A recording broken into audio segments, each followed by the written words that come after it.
Sir, ഈ കേരളത്തിലെ പിള്ളേർക്ക് എന്ത് പറ്റി? മിണ്ടിയാൽ അപ്പോൾ കൊന്നു കളയും, ഇല്ലെങ്കിൽ പക വന്നാൽ തീർത്ത് കളയണം, അതിനപ്പുറം ഒന്നില്ല എന്നാണ് ഇപ്പോഴത്തെ യുവതലമുറ കാണിച്ചു തരുന്നത്. ഞങ്ങളെന്തെങ്കിലും പറഞ്ഞാൽ പിന്നെ നീ ജീവനോടെ ഉണ്ടാവില്ല. എന്താണ് ഇവിടെ സംഭവിക്കുന്നത്? അല്ല, കേരളത്തിലൊരു വലിയൊരു ദുരന്തമായിട്ട് ഈ സംഭവങ്ങൾ മാറുകയാണ്. ആദ്യകാലത്തൊക്കെ സംഘർഷം ഉണ്ടായിരുന്നു. ഇപ്പം എനിക്കൊക്കെ അറിയാവുന്നത് എൻ്റെയൊക്കെ തന്നെ ചെറുപ്പകാലത്തുണ്ടായിരുന്ന 1967-68 സമയത്തുണ്ടായിരുന്നുള്ള വിദ്യാർത്ഥി സമരത്തിൻ്റെ ഭാഗമായിട്ട് നടന്ന എറണാകുളത്ത് തന്നെ തേവര സേക്രഡ് ഹാർട്ട് കോളേജിൽ മുരളിയുടെ വധം ഉണ്ടായിരുന്നു. മുരളി എന്ന് പറയുന്നത് ഒരു രാഷ്ട്രീയക്കാരനല്ല, ഒരു രാഷ്ട്രീയവും മുരളിക്ക് ഉണ്ടായിരുന്നില്ല. പക്ഷെ മരിച്ചു കഴിഞ്ഞ സമയത്ത് മുരളി കോൺഗ്രസ്സുകാരനായി. അത് KSUക്കാർ ഏറ്റെടുത്തു. EMSൻ്റെ മന്ത്രിസഭയ്ക്കെതിരായിട്ടുള്ള വലിയൊരു തുരുപ്പിച്ചിട്ടായിരുന്നു ആ സമരം ഉണ്ടായിരുന്നത്. അത് ആ കാലത്ത് അങ്ങനെ ചില രാഷ്ട്രീയ സംഘർഷങ്ങളെന്നൊക്കെ പറഞ്ഞ പേരിൽ ചില സംഘർഷങ്ങളൊക്കെ ഉണ്ടാവുക. പക്ഷേ ഇന്നിപ്പോൾ കാണുന്ന അത്തരത്തിലല്ല. ഇന്ന് എനിക്ക് തോന്നുന്നു അവിടെ ഒന്നും വിദ്യാർത്ഥി സംഘടനകൾ സജീവമല്ല. SFIയോ KSUO ഒന്നും സജീവമല്ല. അഥവാ SFIക്കാരാണെന്നുണ്ടെങ്കിൽ SFIക്കാരാണോ മയക്കുമരുന്ന് കച്ചവടക്കാരാണോ എന്ന് എനിക്കറിയില്ലെന്ന് മാത്രമേ ഉള്ളൂ. അത്തരം ചില സംഘടനകൾ സജീവമാണെന്നുള്ളത് മാത്രമേ ഉള്ളൂ. അവർ സംഘർഷത്തിലേക്ക് ഏർപ്പെടാറുമുണ്ട്. ആ സംഘർഷത്തിൻ്റെ ഒരു പാരമ്പര്യമാണ് ഇന്നിപ്പോൾ നമ്മൾ കണ്ടുകൊണ്ടിരിക്കുന്നത്. അത് കുറച്ച് കാലമായി. അതും ആദ്യമായിട്ടല്ലേ. എറണാകുളം ഇതിൻ്റെയൊക്കെ എനിക്കൊരു തുടക്കം എൻ്റെ ഒരു ഓർമ്മയിൽ വരുന്നത് നേരത്തെ എറണാകുളം മഹാരാജാസ് കോളേജിൽ നടന്ന അഭിമന്യുവിൻ്റെ കൊലപാതകമാണ്. അത് അഭിമന്യു എന്ന് പറയുന്ന ചെറുപ്പക്കാരനെ, അവിടുത്തെ വിദ്യാർത്ഥിയായിരിക്കുന്ന ചെറുപ്പക്കാരനെ സ്വന്തം വീട്ടിൽ നിന്ന് വട്ടവടയിൽ നിന്ന് വിളിച്ചു വരുത്തുകയാണ് അന്ന് ഈ കൊലപാതകം നടത്തുന്ന ആളുകൾ. SFI ആയിട്ട് നല്ല ബന്ധമുള്ളവർ തന്നെയാണ് അവർ. അക്കാര്യത്തിലൊന്നും ഒരു സംശയമില്ല. അതുകൊണ്ടാണ് അവർ വിളിക്കാതെ കണ്ട് ഒരിക്കലും അഭിമന്യു വരില്ലായിരുന്നു. അഭിമന്യു അവിടുന്ന് തൊട്ട് തലേ ദിവസം പോയിട്ടുള്ള അഭിമന്യു അവിടുന്ന് ഒരു ചരക്ക് വണ്ടിയുടെ പുറത്ത് കയറിയിട്ട് യാത്ര ചെയ്ത് എറണാകുളത്തെത്തി നേരെ കോളേജിലേക്ക് 8 മണിക്ക് എത്തിച്ചേരുന്ന അഭിമന്യുവിനാണ് അവിടെ വെച്ച് കൊലപ്പെടുത്തുന്നത്. അതിനുശേഷം എല്ലാ സ്ഥലത്തും എഴുതി വെച്ചു വർഗീയത കൊലയട്ടെ എന്നൊക്കെ പറഞ്ഞിട്ട്. സത്യത്തിൽ അതൊന്നും ആയിരുന്നില്ല. കാരണം അഭിമന്യു ആദ്യം പറഞ്ഞ വാക്ക് ഈ മറ്റേ RSSൻ്റെ പേരിൽ ഹിന്ദുക്കളെ ചില കാര്യങ്ങൾ ചെയ്യാൻ വേണ്ടിയിട്ട് ചില ആളുകൾ പരിശ്രമിക്കുന്നുണ്ട് എന്നുള്ള ഫേസ്ബുക്ക് പോസ്റ്റായിരുന്നു ഏറ്റവും ശ്രദ്ധേയമായിട്ടുള്ള അഭിമന്യുവിൻ്റെ പോസ്റ്റ്. ആ പോസ്റ്റിൻ്റെ അടിസ്ഥാനത്തിലാണ് അഭിമന്യു കൊല ചെയ്യപ്പെടുന്നത്. അപ്പോൾ അതുകൊണ്ട് അഭിമന്യുവിൻ്റെ കൊലപാതകത്തിൽ രാഷ്ട്രീയമാണെന്ന് വിശ്വസിക്കാൻ പറ്റില്ല. അതിനകത്ത് കൊലപാതകം നടത്തുന്ന ഒരുപക്ഷെ SDPI എന്ന് പറയുന്ന അല്ലെങ്കിൽ പോപ്പുലർ ഫ്രണ്ട് എന്നൊക്കെ പറയുന്ന യുവാക്കന്മാരായിരുന്നുവെങ്കിൽ പോലും ആ യുവാക്കന്മാരിൽ പലരുടെയും SFIയുടെ ബന്ധം നമുക്ക് മറച്ചു വയ്ക്കാൻ പറ്റില്ല. അതുകൊണ്ട് തന്നെയാണ് സജി ചെറിയാൻ്റെ തെരഞ്ഞെടുപ്പ് വിജയത്തോടനുബന്ധിച്ച് ചെങ്ങന്നൂരിൽ സജി ചെറിയാൻ ജയിച്ച സമയത്ത് ആ ഒരു ചെങ്കുടി വാനിൽ ഉയരട്ടെ എന്ന് പറഞ്ഞ് മുദ്രാവാക്യം ചെയ്തിട്ടുള്ള ആൾ ഈ കേസിൽ പ്രതിയാണ്. അപ്പോൾ അങ്ങനെ പല സ്ഥലങ്ങളിലും ഈ SFIയും ഇസ്ലാമിക തീവ്രവാദ പ്രസ്ഥാനങ്ങളുമായിട്ടുള്ള കൂടിച്ചേർന്നുകൊണ്ടുള്ള വ്യാപകമായിട്ടുള്ള സംഘർഷങ്ങൾ കേരളത്തിലെ എല്ലാ സ്ഥലത്തും ഉണ്ടായിട്ടുണ്ട്. അവരൊന്നിച്ചാണ് ആ സമയത്ത് ആക്രമിക്കപ്പെടുന്ന മറ്റു വിഭാഗത്തിൽപ്പെട്ട ആളുകളാണ്. ഇതൊരു മതപരമായിട്ടുള്ള പ്രശ്നമായിട്ട് മാറുന്ന രീതിയിലായിരുന്നു കേരളത്തിലിടക്കാല സംഘർഷം മാറി. ഇന്നിപ്പോൾ ലേറ്റസ്റ്റ് അവസ്ഥ നമ്മൾ കാണുന്നത് ഇന്നലെ കോഴിക്കോട് താമരശ്ശേരിയിൽ അവിടെ ഷഹബാസ് അവൻ്റെ പ്രായം 15 വയസ്സാണ്. 2 സെറ്റ് വിദ്യാർത്ഥികൾ തമ്മിലുള്ള സംഘർഷമാണ്. അടിപിടി എന്നാണ് പറയുന്നത്. അടിപിടി എന്ത് സംഘർഷം എന്നോ അതിനെന്താ വിളിക്കുന്നത് എനിക്ക് അറിഞ്ഞുകൂടാ. അങ്ങനെയാണ് ആ കുട്ടികൾ ഇവനെ കൊലപ്പെടുത്തുന്നത്. എന്തൊരു ദയനീയമായിട്ടുള്ള അവസ്ഥയാണ്. സമാനമായിട്ടുള്ള രീതിയിലാണ് കാസർഗോഡ് അത് മയക്കുമരുന്ന് കച്ചവടക്കാരാണ് സമീർ. ആ സമീർ കൊടുക്കുന്ന 500 കൊടുത്തിന് സമീർ പാക്കറ്റുകൾ കൊടുക്കും. ആ പാക്കറ്റ് വാങ്ങിച്ചിട്ടുള്ള വിദ്യാർത്ഥികളൊക്കെ തമ്മിൽ സംഘർഷത്തിലേർപ്പെടുന്നു. അങ്ങനെ ഇന്നലെ കേരളത്തെ സംബന്ധിച്ച് ഞെട്ടിപ്പിക്കുന്ന അവസ്ഥയാണ്. അത് താമരശ്ശേരി കോഴിക്കോടുണ്ടായിട്ടുള്ളതും കാസർഗോഡുണ്ടായിട്ടുള്ളതും സമാനമായിട്ടുള്ള രീതിയിലാണ് തിരുവനന്തപുരത്തും നടന്നിട്ടുള്ളത്. തിരുവനന്തപുരത്തും അതേപോലെ തന്നെ ഇതേപോലെ തന്നെ വിദ്യാർത്ഥികൾ അവിടെ ആക്രമിക്കപ്പെടുകയാണ്.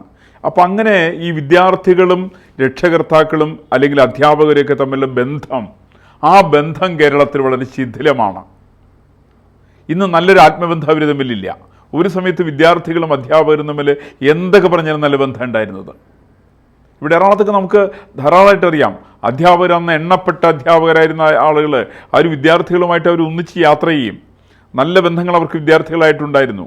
വിദ്യാർത്ഥികളുടെ പ്രശ്നങ്ങൾ അവർക്കറിയാം. അവരോടൊന്നിച്ച് സഞ്ചരിക്കാൻ തയ്യാറായിരുന്നു. അവർ വാക്കുകൾ കേൾക്കാൻ തയ്യാറായിരുന്നു. ഇന്നിപ്പോൾ ഞാൻ മനസ്സിലാക്കുന്നത് വിദ്യാർത്ഥികളെ സംബന്ധിച്ച് അവർക്ക് ആത്മബന്ധമുള്ള അധ്യാപകരേയില്ല. കാരണം നമ്മളുടെ അധ്യാപകരൊക്കെ ഇന്ന് തൊഴിലാളികളാണ്. ഇവർക്ക് ശമ്പളം മേടിക്കുന്ന തൊഴിലാളികളാണ്. ലക്ഷക്കണക്കിന് ശമ്പളം മേടിക്കുന്ന അധ്യാപകർ ഈ സ്വന്തം പണിയോട്, ആ സ്വന്തം ജോലിയോട് യാതൊരു നീതിയും പുലർത്തുന്നില്ല. അവരതിനു വേണ്ടിയിട്ട് അവർക്ക് ഒരു തത്രപ്പെടില്ല. എനിക്ക് എറണാകുളത്തിൽ ഒരു സംഭവം തന്നെ അറിയാം. പ്രശസ്തമായിട്ടുള്ള കോളേജിൽ അധ്യാപകർ സമരം നടക്കുന്നു. ഒരു താല്പര്യമുള്ളതിൻ്റെ പേരിൽ ഞാൻ അവിടെ ആ സ്ഥലത്ത് അവിടുത്തെ മസ്റ്റോളൊന്ന് പരിശോധിക്കാൻ തയ്യാറായി. ആ മസ്റ്റോളിനകത്ത് സമരം ചെയ്യുന്ന 8 അധ്യാപകർ അതിന് സൈൻ ചെയ്തിട്ടുണ്ട്. എന്നുവെച്ചാൽ ഒരു നീതിയും പുലർത്താത്ത അധ്യാപകർ വലിയ ഭാരിച്ച ശമ്പളം മേടിക്കുന്നു. അവർ സിലബസിന് വേണ്ടിയിട്ട് മാത്രം പണിയെടുക്കുന്നു. അവർക്ക് ഇതിനോട് ഒന്നും നീതി പുലർത്താൻ പറ്റില്ല. കാരണം അവർക്കറിയാം എന്തൊക്കെ ചെയ്താലും സംഭവിക്കുന്ന എന്താണെന്ന് നല്ല നിശ്ചയ അധ്യാപകരെ സംബന്ധിച്ചുണ്ട്. അതുകൊണ്ട് അധ്യാപകരും വിദ്യാർത്ഥികളും തമ്മിലുള്ള ബന്ധം അകന്നത് ഇന്നത്തെ ഏറ്റവും വലിയൊരു പ്രശ്നങ്ങളിൽ ഒന്ന് തന്നെയാണ്. അതിനൊരു പക്ഷേ മുണ്ടശ്ശേരി മാസ്റ്റർ വിദ്യാഭ്യാസ ബില്ല് തുടങ്ങിയിട്ട് ഒരു പാരമ്പര്യം അതിനെ സംബന്ധിച്ചുണ്ട്. കാരണം സർക്കാർ ശമ്പളം കൊടുക്കുന്ന സ്വകാര്യ മാനേജ്മെൻറ്റ് സ്ഥാപനങ്ങളിൽ പഠിപ്പിക്കുന്ന അധ്യാപകർക്ക് മാനേജ്മെൻറ്റിനോടും പ്രതിപത്തിയില്ല, വിദ്യാർത്ഥികളോടും ഇല്ല. അവർക്ക് ആകെ പ്രതിപത്തിയുള്ളത് ശമ്പളത്തോട് മാത്രമാണ്. അവർക്കാണ് വലിയ ഭാരിച്ച ശമ്പളമാണ് അവർക്ക് കിട്ടുക. ഇത് വിദ്യാഭ്യാസ മേഖലയിൽ തകർത്ത കാര്യങ്ങളിൽ ഒന്നാണ്. രണ്ടാമത്തെ ഞാൻ മനസ്സിലാക്കുന്ന ഒന്ന്, വിദ്യാർത്ഥികൾ, അതായത് കുട്ടികളും രക്ഷകർത്താക്കളും തമ്മിലുള്ള ബന്ധമാണ്. ഇന്നിപ്പോൾ കുട്ടികളും രക്ഷകർത്താക്കളും തമ്മിൽ ഒരു ആത്മബന്ധം ഉണ്ടോ എന്നുള്ളത് വളരെ സംശയമാണ്. നേരത്തെ ഒരു സമയത്ത് 4, 5, 6 കുട്ടികളൊക്കെ ഉള്ള സമയത്ത് മൂത്ത കുട്ടി ഇളയ കുട്ടിയെ ഏൽപ്പിച്ചിട്ട് പോകുന്നൊരു വീട്ടിലൊരു സ്വഭാവം ഉണ്ടായിരുന്നു. ഈ കുട്ടികളെ തെറ്റുകുറ്റങ്ങൾ പരസ്പരം കാണാൻ സാധിക്കും, അത് ചർച്ച ചെയ്യും, അത് പരിഹരിക്കാനുള്ള സംവിധാനങ്ങൾ കുട്ടികളുടെ ഇടയ്ക്കുണ്ടായിരുന്നു. ഇന്നത്തെ പ്രശ്നം അങ്ങനെയല്ല. ഇവനൊരു കുട്ടിക്ക് ചെറിയൊരു പ്രശ്നമുണ്ടെങ്കിൽ അവൻ എവിടെ പോയിട്ടാണ് അവൻ പറയുക? എസ്പെഷ്യലി ടീനേജിൻ്റെ ഇഷ്യൂസ്. ആ ടീനേജിൻ്റെ ഇഷ്യൂസ് അവൻ ആരോട് പോയിട്ടാണ് പറയുക? അവൻ അച്ഛനോട് പറയാൻ പറ്റുമോ? അവൻ അമ്മയോട് പറയുമോ? അച്ഛനത് കേൾക്കുമോ?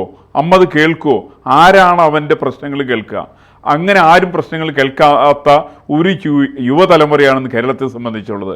നമ്മൾ ഒരു വലിയൊരു എന്താ പറയുക, മറ്റേ ഏറ്റവും വലിയ ഒരു ചേഞ്ചിൻ്റെ ഒരു കാലഘട്ടത്തിലാണ് കേരളം ഇന്ന് കടന്നു പോകുന്നത്. അങ്ങനെയാണ്. കാരണം ഒരു സമയത്ത് വിദ്യാഭ്യാസ രംഗത്തൊക്കെ കേരളത്തിൻ്റെ ഒരു വലിയൊരു മുന്നേറ്റം ഉണ്ടായിരുന്നു.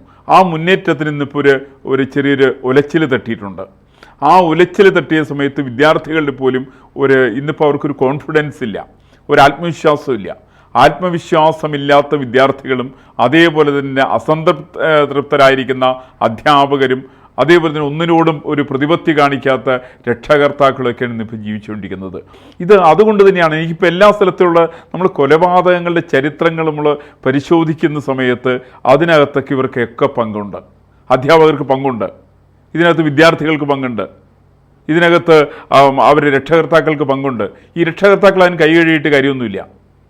ഇപ്പോൾ തന്നെ നമുക്കറിയാമല്ലോ, നേരത്തെ 4, 5 പേരെ കൊന്ന് 23 വയസ്സുകാരൻ അവൻ്റെ വിദ്യാഭ്യാസം കഴിഞ്ഞിട്ട് ചിലപ്പോൾ ഉണ്ടാവുള്ളൂ. ആ പ്രായത്തിലാണ് അവൻ 5 പേരെ കൊലപ്പെടുത്തുന്നത്. അതിൻ്റെ അവസാനം അവൻ്റെ അമ്മയുടെ അഭ്യാസങ്ങൾ കാണുമ്പോഴാണ് നമുക്ക് പോലും അത്ഭുതപ്പെട്ടു പോവുക. ഒരു വിശ്വാസം വരാത്ത രീതിയിൽ അമ്മ സംസാരിച്ചുകൊണ്ട് നിൽക്കുന്നു. അവൻ്റെ മരിക്കുന്ന അവൻ്റെ ഉമ്മുമ്മ അവൻ്റെ മരിക്കുന്നു, അവൻ്റെ ബന്ധുക്കളൊക്കെ മരിക്കുന്നു. ഈ മരിക്കുന്നതിനോടൊക്കെയുള്ള ഇവരേത് തരത്തിലാണ് അതിനെ പ്രതികരിക്കുന്നത് എന്നുള്ളൊരു വലിയൊരു വിഷയമാണ്. അങ്ങനെ കേരളത്തെ സംബന്ധിച്ച് കേരളത്തിൻ്റെ പൊതുസമൂഹം വലിയൊരു ചർച്ചയ്ക്കെടുക്കേണ്ട വിഷയം തന്നെയാണെന്ന് വിദ്യാർത്ഥികളിൽ ഉണ്ടായിരിക്കുന്ന മാറ്റം. അത് അവരിലൊരു അരാജകത്വത്തിൻ്റെ പാതയിലേക്കാണ് അവർ നയിച്ചുകൊണ്ടിരിക്കുന്നത്. ഇത് അത്യന്തം അപകടകരമാണ്. ഇതിപ്പോൾ ആരുടെ കുട്ടിക്ക് വേണമെങ്കിൽ സംഭവിക്കാം. ആ തരത്തിൽ അങ്ങനെ സംഭവിക്കുന്ന സമയത്ത് അതിനെ നോക്കിക്കാണാൻ വേണ്ടിയിട്ടുള്ള ഒരു വിദ്യാഭ്യാസ വകുപ്പ് നമ്മളെ സംബന്ധിച്ചില്ല. ഒരു വിദ്യാഭ്യാസം ഇല്ലാത്ത വിദ്യാഭ്യാസ വകുപ്പ് മന്ത്രി, 10 കാശിന് കൊള്ളാത്ത ഒരു ഉന്നത വിദ്യാഭ്യാസ വകുപ്പ് മന്ത്രി, അവർക്ക് 4 വാക്ക് ഇംഗ്ലീഷ് നേരെ ചൊവ്വ എഴുതാൻ വേണ്ടിയിട്ടോ പറയാൻ വേണ്ടിയിട്ടോ അവർക്കറിയാൻ പാടില്ല. അവരിത്തരത്തിലുള്ള തെറ്റായിട്ടുള്ള വഴി കൂടി വൈസ് പ്രിൻസിപ്പളായിട്ടുള്ള സ്ത്രീയാണ് പിന്നെ പിൽക്കാലത്ത് കേരളത്തിൻ്റെ വിദ്യാഭ്യാസ വകുപ്പ് മന്ത്രിയായത്. ഇതെല്ലാം നമ്മുടെ വിദ്യാഭ്യാസ മേഖലയിൽ ഇതെല്ലാം ഉണ്ടാക്കിക്കൊണ്ടിരിക്കുന്ന ചലനങ്ങൾ അത് വളരെ അത്യന്തം അപകടകരമാണ്. ഈ പറയുന്ന വിദ്യാഭ്യാസ വകുപ്പ് മന്ത്രി കണ്ടിട്ടില്ലേ കുട്ടികൾ പഠിക്കുക? ഈ പറയുന്ന ഉന്നത വിദ്യാഭ്യാസ വകുപ്പ് മന്ത്രി വൈസ് പ്രിൻസിപ്പളാകാൻ കാണിച്ച തത്രപ്പാട് കേരളവർമ്മ കോളേജിൽ കുട്ടികൾക്കറിയാലോ. അവിടെ ഒരു കോളേജിൽ അതുകൊണ്ട് തന്നെയാണല്ലോ അവർ ജൂനിയറായിരിക്കുന്ന മറ്റൊരു അധ്യാപിക, അവരാണല്ലോ അവിടെ മറ്റേ കവിതാ മോഷണം നടത്തിയത്. ഈ തരത്തിൽ മോഷ്ടാക്കളാണ് അധ്യാപകർ പലരും. അപ്പോൾ അതുകൊണ്ട് കുട്ടികളെ സംബന്ധിച്ച് അവർക്കൊരു അരക്ഷിത ബോധം അവരെ സംബന്ധിച്ചുണ്ട്. അത് അവരൊരു വല്ലാത്തൊരു പതനത്തിലേക്കാണ് എത്തിച്ചിരിക്കുന്നത്. അപ്പോൾ അതുകൊണ്ട് തന്നെ രക്ഷകർത്താക്കളും സർക്കാരും കക്ഷി രാഷ്ട്രീയം, ജാതി വ്യത്യാസം എല്ലാം മറന്നുകൊണ്ട് ഇത് സംബന്ധിക്കുന്ന ഒരു കാര്യമാത്ര പ്രസക്തമായുള്ള ചർച്ചയ്ക്ക് ഈ വിഷയം നമ്മൾ വിധേയമാക്കേണ്ടതാണ്. അല്ലെങ്കിൽ ഭാവി കേരളത്തെ സംബന്ധിച്ച് ഒരു ഇരുളടഞ്ഞതാകാനുള്ള എല്ലാ സാധ്യതകളും ഈ പറയുന്ന സംഭവങ്ങളിൽ കൂടി നമുക്ക് കാണാൻ സാധിക്കുന്നതാണ്. എനിക്ക് ഒറ്റ വാക്കിൽ എനിക്ക് പറയാനുള്ളത്.